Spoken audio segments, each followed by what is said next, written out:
talk to the education officer, primary.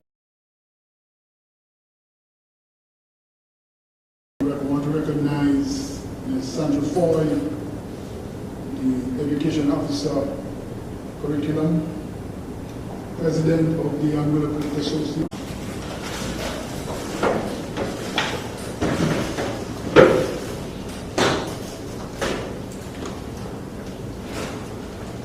They got a new fact as we come before you, sir. God and reign in your majesty. We want to thank you for this blessed privilege that we have this afternoon. Gathered here, company this afternoon. I pray what is said and done might be to your honor and your glory. Bless each and every soul that is here, the speakers that you will receive.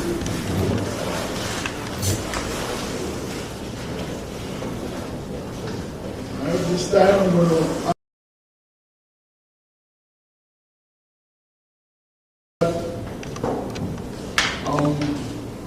just a few days ago we were in the cricket camp.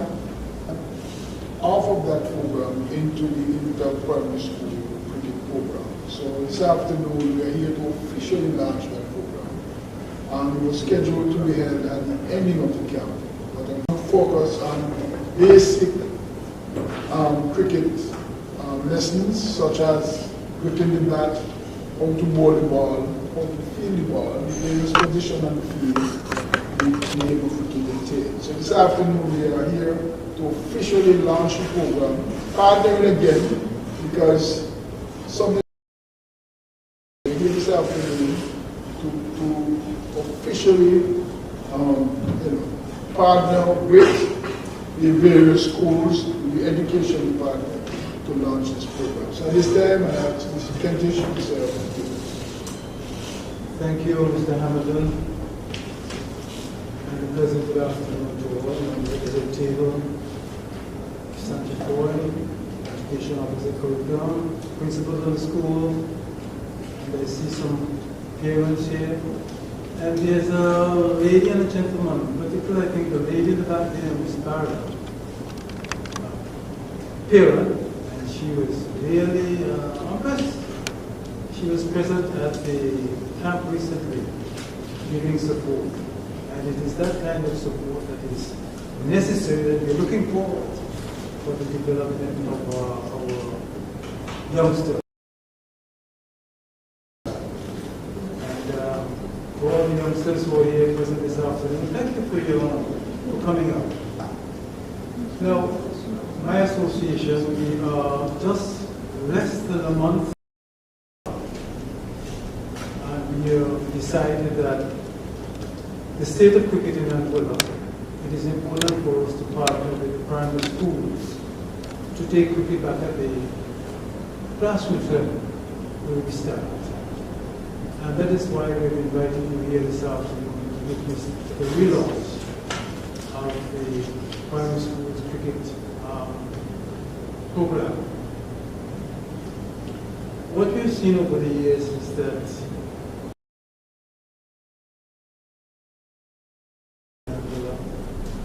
and the club structure is not very well organized.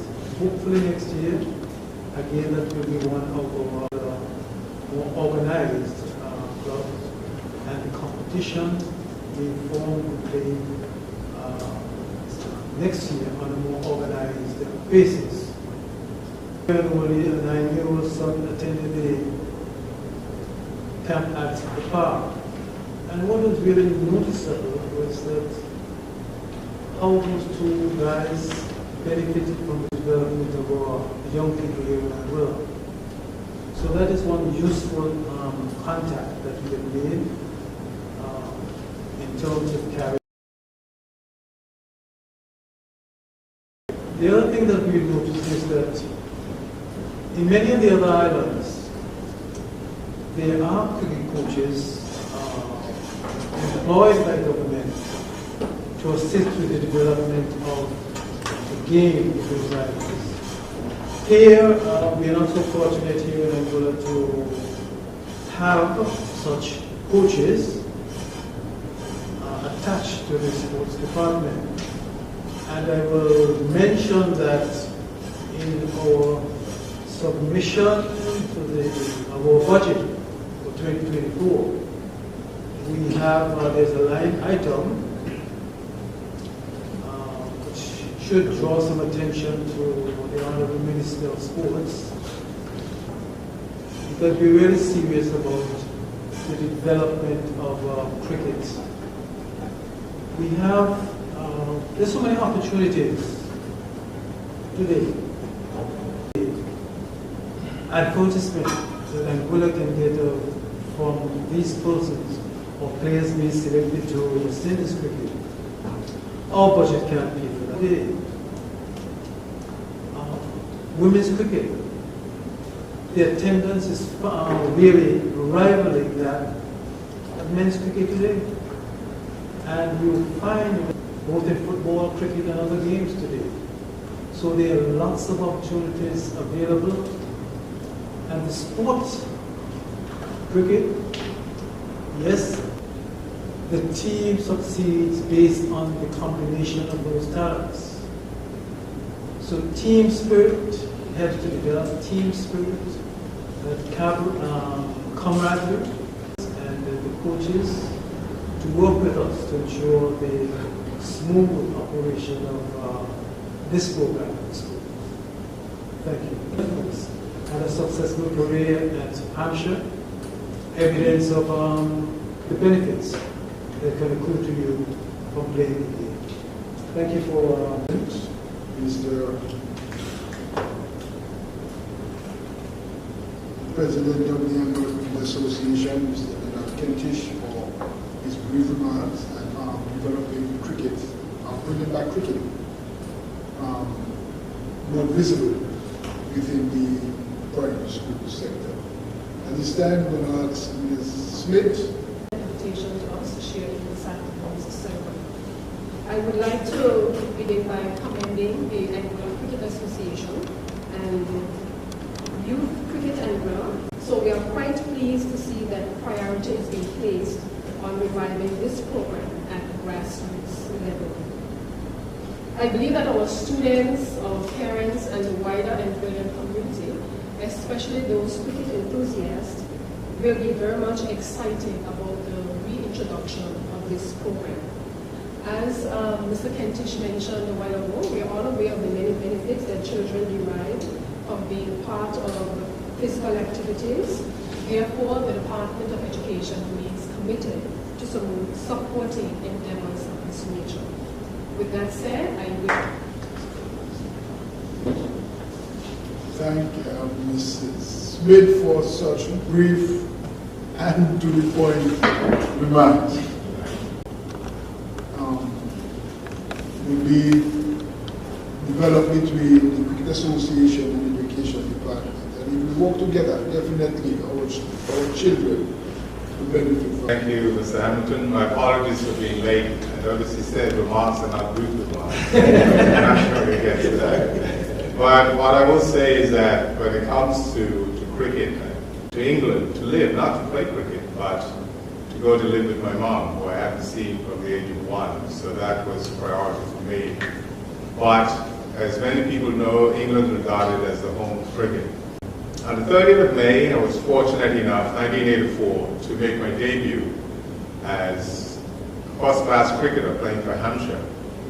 And it's ironic, the 30th of May is Angola Day, so it's a date all over. And the reception that I got made me realize that I wasn't just playing cricket for myself. You know, what you find professionals in the past or today, but on BBC Sports Roundup, we say Angolan-born Cardigan Connor did this and did that today, meant a lot to me. Not just for me, but for the number of persons who are here in Angola.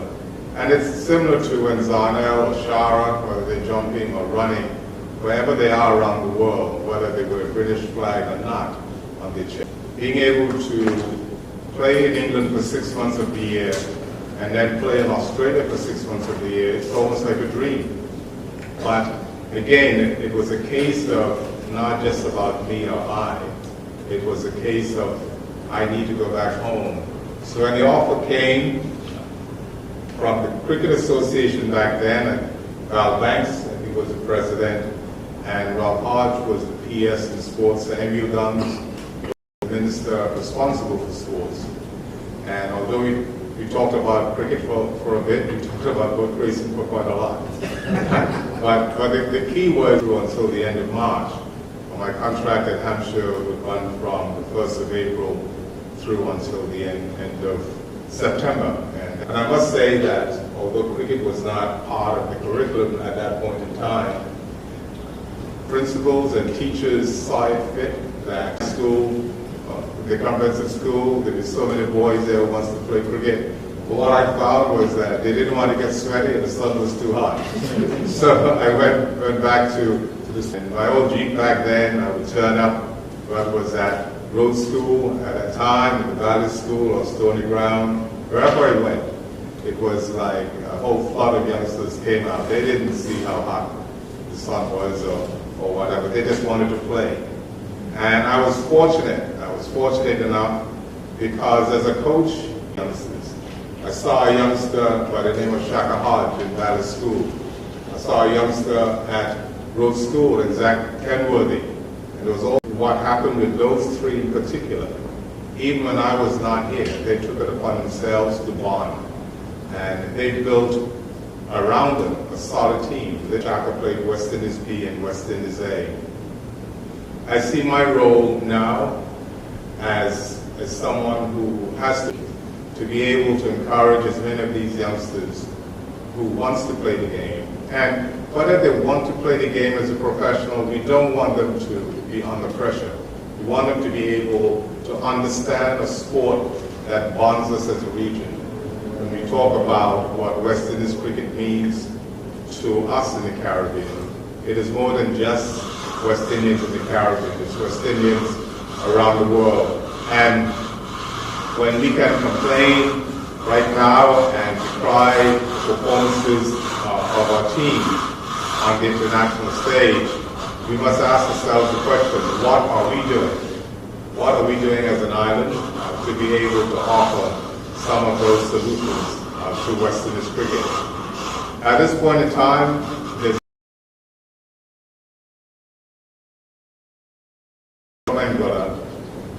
St. Martin claims him, and rightly so, to conversations with his dad and Casey.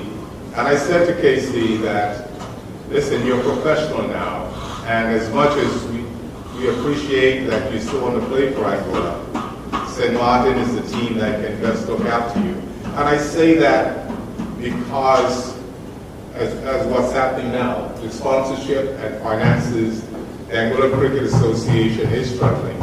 And once the association is struggling, then cricket will struggle. But Casey still decided it wasn't about the money or the benefits he would get by playing for St. Martin. He felt he owed more to Angola for being there for him when he needed a team. Again, there's probably other stories behind that, but the fact is he felt comfortable playing for Angola, and he wanted to show gratitude by carrying on playing for Angola. He is currently a big part of the West Indies senior team, but there's a gap between Casey and the next Angola that's going to go on. I do believe that someone like Dimitri Adams, who at the age of 7 I took to St. Kitts and Nevis to play on the 13s, that was bigger than him then. I think he's a little bit bigger than that now. but he plays, he's someone that I was fortunate enough to be able to get a scholarship to Southampton University. In fact, Jada Ellis' cousin is just graduated this year as well. So there is a pathway, but we really need to have our cricket in the schools, in the primary schools, and from the primary schools into the high school. Because whether you like it or not, by the time you get to high school, if you haven't get a couple knocks from the ball, it's a bit off-putting. But the key is that with proper coaching, and that's the intention, is that the youngsters will be coached in the right manner. So safety is number one. And it is about the development of the game. Not everybody's going to go on to play for the West Indies. But one thing is for sure, and experiences that they will gain by understanding how this game works and what brings us together as a people in the Caribbean. It goes a long way. As Mr. Kenny should have mentioned earlier about the number of benefits that the game can bring you. Now, I played for Hampshire, I played for 14, 15 years. Never thought I'd be a commentator, but I saw the whole Caribbean, English-speaking Caribbean, commentating with the West Indies and first-class cricket. You know, so there are great benefits to be had. And those who wants to be physios, and those who wants to be cameramen or directors, I can see one right in front of me now. He tries to play golf. In fact, he's a decent golfer. But again, I think the key in all of this is that when we look for recreation, cricket is one of the better sports because, as I said, it bonds us as a region, as a people, and not just as a region. In the United States or in England, even in Australia, where there are a number of West Indians. When the West Indians are there, you'll see there's part of the stadium that have the people turning out to support the West Indies team. So like Mr. Smith, I want to be able to offer, again, congratulations and support to Devil Hampton and the role that he's playing, and the Cricket Association. And you're talking in cricket about building partnerships, whether it's batting or as bowls. And I think here in Angola, the partnerships goes even wider, apart from the associations. So for you, the principals and the teachers in the schools, it really helps if you're part of that team. Government has a role to play, but we as those involved directly in the game will do all we can to be able to make it a sport that we're proud of. So thank you so much indeed. Very much.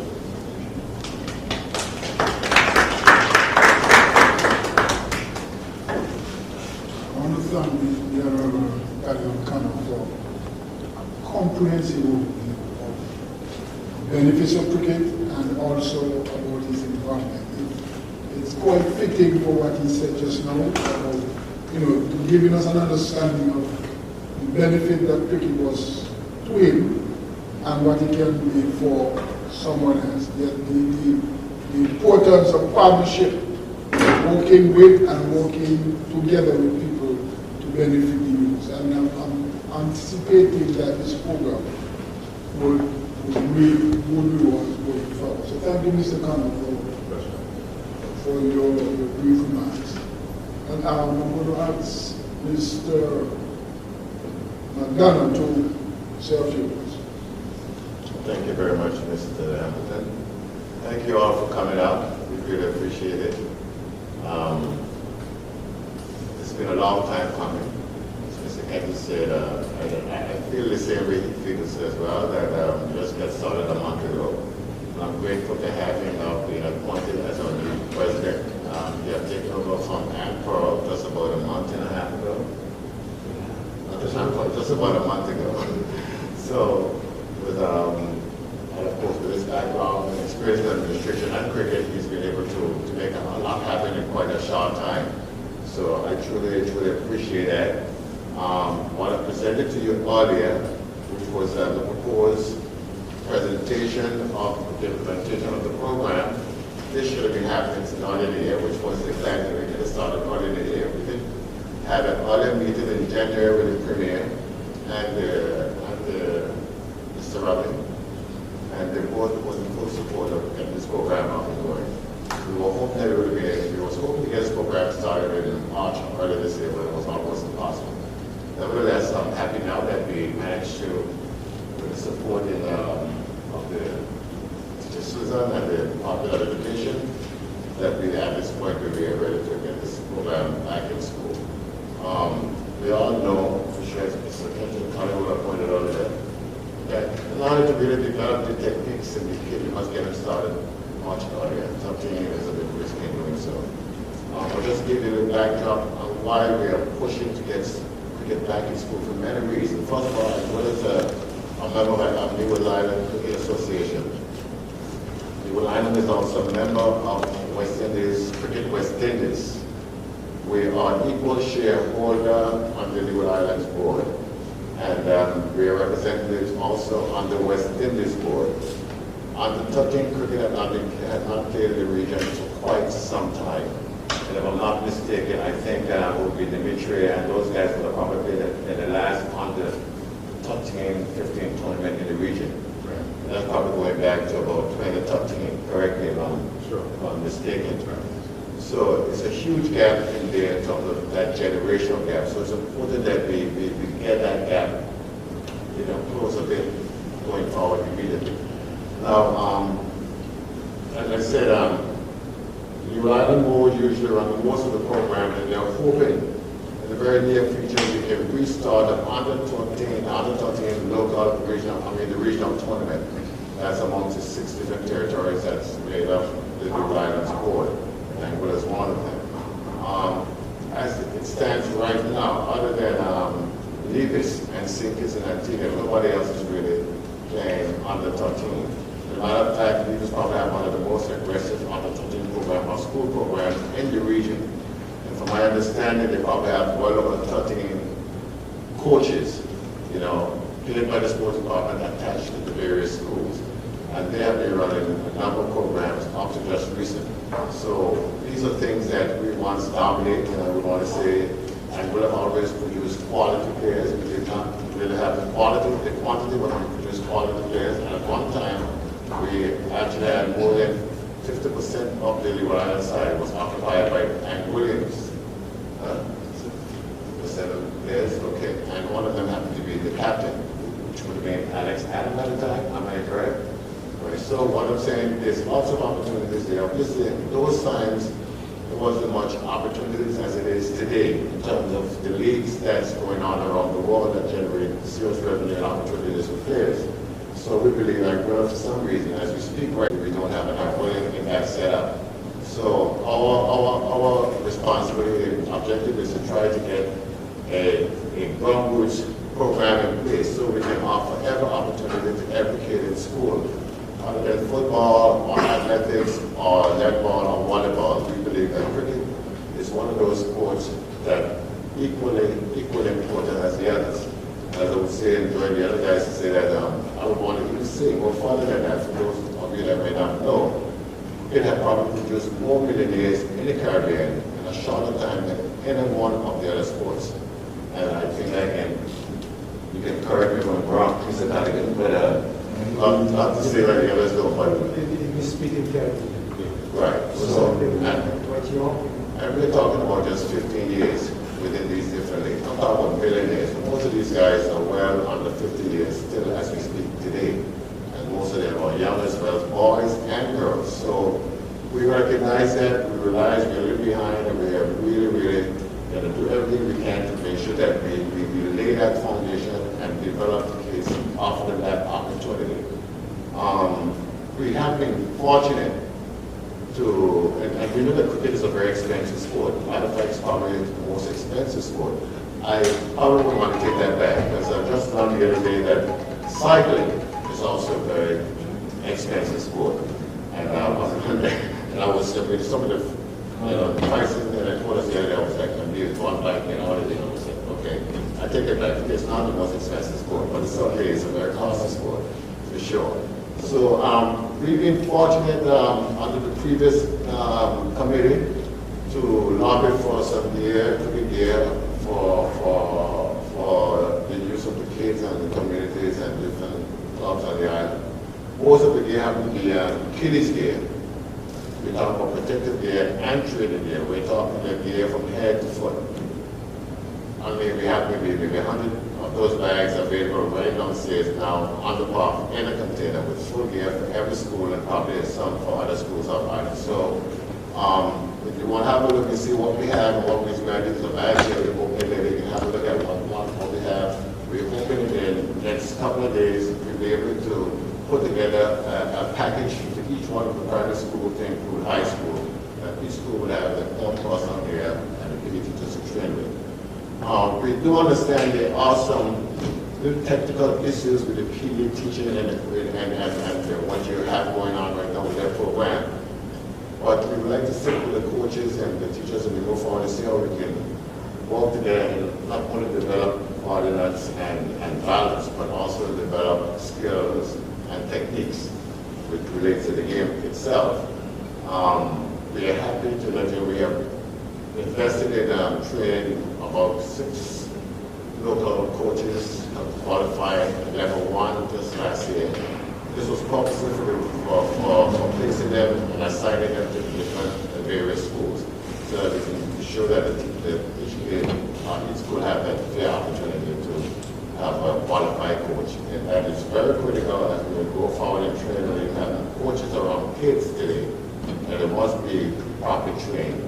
And there's a lot of different requirements that goes along with it. So that was one of the steps that we have taken some months ago. So we're happy to share with you the template of what we have, and as I said, in the weeks to come, we'll be happy to put those packages together and work along with the principals and make sure that the PE teachers have some fixtures and place so we can work along and get the program up and going. This can happen though. Without the support of the parents, I don't think we can really get far. We really need the parents to get involved. And I really want to appreciate the 2 parents, actually 3 parents I saw here who was also part of the camp every day on the farm. That says a lot.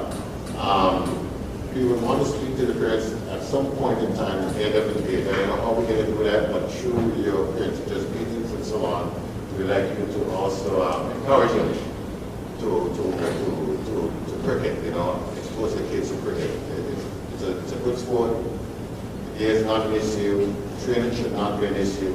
Personnel should not be an issue. One of the challenges we will have in this grounds, but that should not be an issue either. If we work with the Football Association, we know that they have dominated somewhat the facilities, but they're prepared to work alongside with us and assist in whatever we may need for practice and training grounds. So I'm not going to take up much more of that time. I know we was expecting the Premier to come in and give some remarks. I don't think he's going to make it here again. So I would then want to turn it over to Mr. Hamilton, but before I do that, I think I covered most of what I would want to speak about.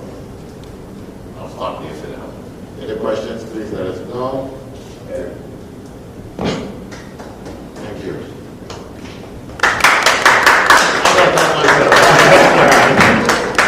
Thank you all very much.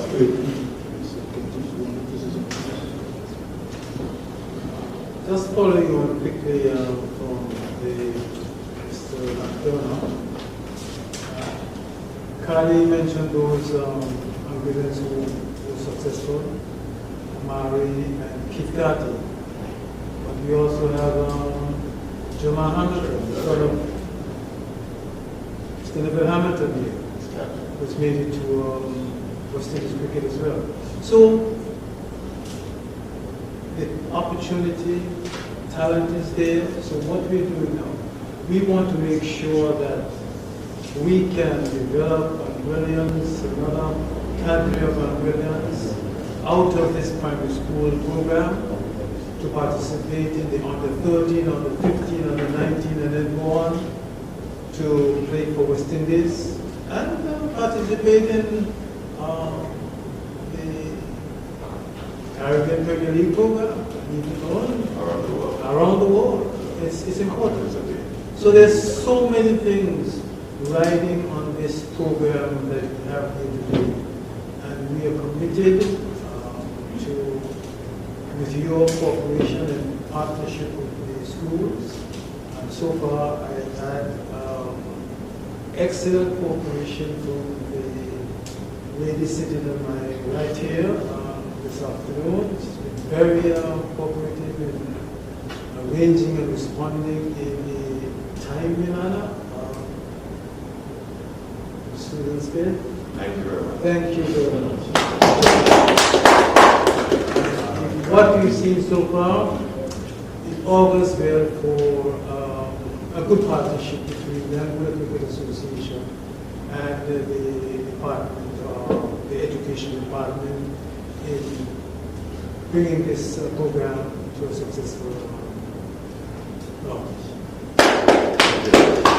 All right. Before this to the end of the ceremony.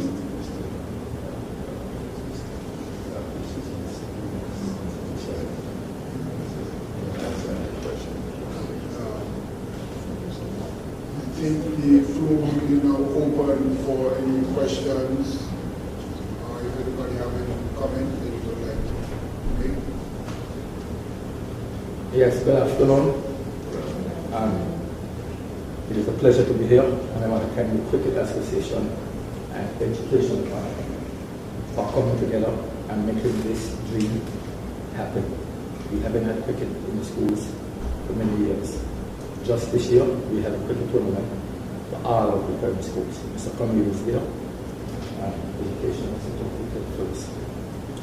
Sports is very important here because I started my career in 1975 and still contributing. And it's an honor to serve our country. To get this program started, I fully support it 100%. To get this program started, the first thing we have to do is cricket, the association officials, education, and the PE teachers, because we are the ground, and football association. We need to come to one understanding and go to the grounds. Adrian P. Hazel and Stony Ground, we have a serious problem. Those grounds are the school grounds, yes, but they are community grounds too, so people use them. We have to work out something with football. Cannot use those grounds every day. We have to share those grounds. Then only grounds we have. Is that right? Those are the only grounds we have. How it's set up now, we can't play cricket in Stony Ground. Now Adrian P. Hazel because the way the grass is set up. So we have to work it out and get it right to get cricket in the school. I want to see a pitch go in all the schools. Alvin Allison Primary School. They right now is the last school I think to get developed in a football field. It's a good opportunity, Mr. Connor, you need to work with me on that. It's a good opportunity to put a track for our children to train, competing there. Proper football field and a cricket field and we must utilize it. We just can't let football go and put the football field and then we can't put it. You understand? So that's what I would really love to see. At Morrison Pool, we don't have anybody teach sports. We play on the basketball court, we teach cricket, football, athletics, everything on the basketball court. You guys do better than that. So I would like you all to come with us, see if there's any real school to just put our cricket pitch to the children. It's all action you want to do. Tyler Primary, we need to come in there also and put in some little cricket pitch. So because as we send people, we have hats, gloves. At that age, our children should be these pads, know how to put up stones, know how to score, know what is beads. Mr. Connery had a discussion when we had a tournament there, right? July, right? Right. Yes. That evening, that our people as each year, we know how to score, and our children experience to put ours into the private schools. It needs to flow over into our school, and I'm very serious about that. Our school should be able to put out 2 cricket teams with the amount of children we have up there. Once we deliver it. Am I right? Am I right? We used to do it in the past. We used to take teams from primary school and go and challenge high school. We should be able to do that. You know, we have no qualified coaches. So, at the high school, it should flow over that. From high school, we have national cricketers. And they will succeed. And from there, we will island. From there to West Indies. You know? So, as I said, the support you all that, the positive, and we got to bring for our children. So let's work together, go to the grounds, to the schools, we got to go visit your see and get it started. We need the help of the stand. I want to thank everybody for making it happen. Yeah. I just want to follow up on something that Bucket made mention of the high schools in terms of 2 teams.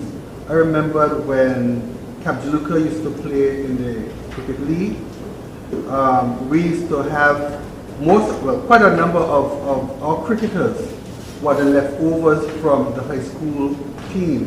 And a lot of those went on, for example, Manson, Jamal, and a few others went on to play national team and Lee Waddell's team. And so yes, I totally agree with Ras Bucket in reference to two teams coming out of the primary of the high school, because it happened before. So continue to do what we've been positive, and we got to see how children. Sports is the only way.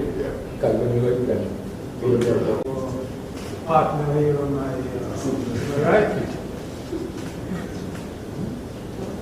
So we'll take up your suggestion, and yes, it is important not only to have the programs in the primary school, but more importantly too, to follow them through at the high school level and to continue their development. From the high school level, we could get it in the community, and we could bring back the harmony. We could have a team from Eastern playing a team from the Ballard, team from Compton, playing a team from Stone Ground, so they bring, so we are good. Correct. So that we can get the teams emerging out of the high school. And because it's the young people now that we are concentrating on to come through to be the national players. So thank you very much for that contribution. I must say though that we have done some groundwork already. Still trying to make the president up to speed, but this is pretty much every school. We have done an assessment. We have an assessment report on what would be required to ensure that the program has an increase. Share everything we want to have more of this. So we would have visited every school this day. We went from island on. But I've seen most of the principals. I noticed that. We have some ideas in mind though. Our coach and you, we have some ideas in mind what we intend to do, especially after school. We have some ideas. All right.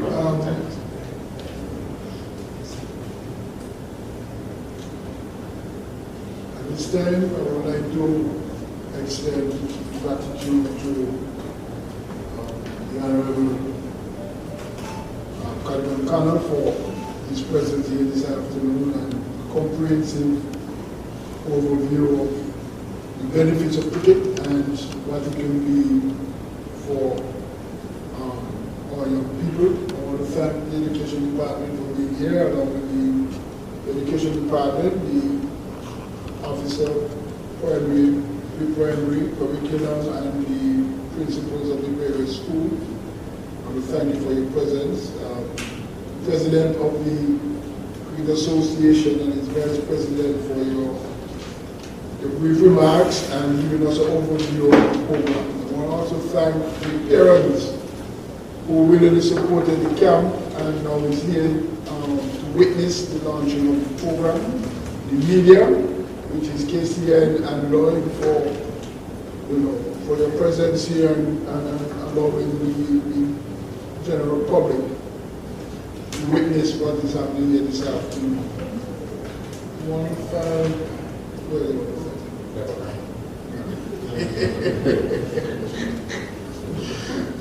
So I want to thank everyone, and if I leave out anybody, I want to say thanks. The catering. I want to thank them as well for providing. We have for you this afternoon football. You could have also juice and a bottle of water. So they're here for you to have. And we want to thank our sponsors for the camp publicly.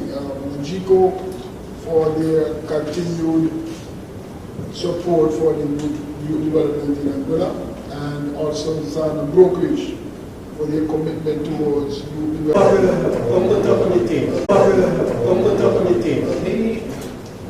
I will put some. On the table, huh? Yeah. Okay. No. Sancho. Teacher Sancho. Teacher.